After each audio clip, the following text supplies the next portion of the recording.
بسم اللہ الرحمن الرحیم۔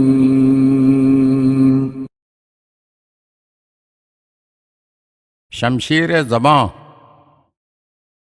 عباسی دور کا مشہور حجب و شاعر علی ابن عباس معروف ابن رومی 3 صدی ہجری کے دوران قاسم بن عبید اللہ معتضد عباسی نامی وزیر کی مجلس میں بیٹھا ہوا تھا۔ اسے اپنی شمشیر زبانی اور مخصوص قوت بیان پر ہمیشہ بڑا غرور رہا کرتا تھا۔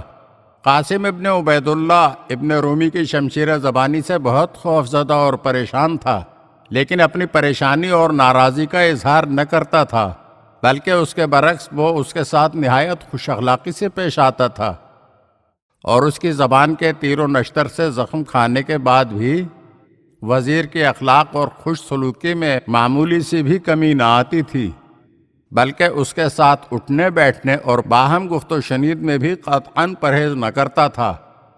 ایک بار قاسم نے چپکے سے یہ حکم دیا کہ ابن رومی کی غذا میں زہر ملا دیا جائے۔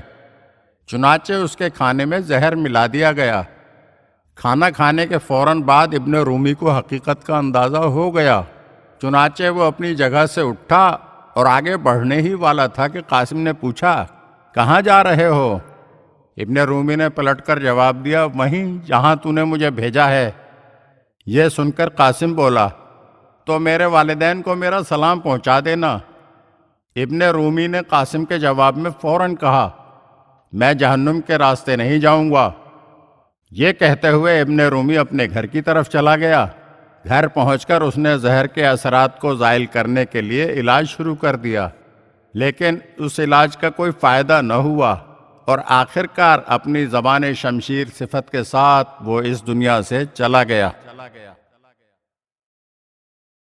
اگر آپ ہمارے چینل کی نئی ویڈیوز دیکھنا چاہتے ہیں تو ہمارے چینل کو سبسکرائب کریں اور گھنٹی کے بٹن کو دبائیے تاکہ ہر آنے والی ویڈیو آپ کو جلد موصول ہو سکے، اور ہاں، لائک اور شیئر ضرور کیجیے اور اپنے قیمتی کمنٹ سے ہمیں آگاہ کیجیے۔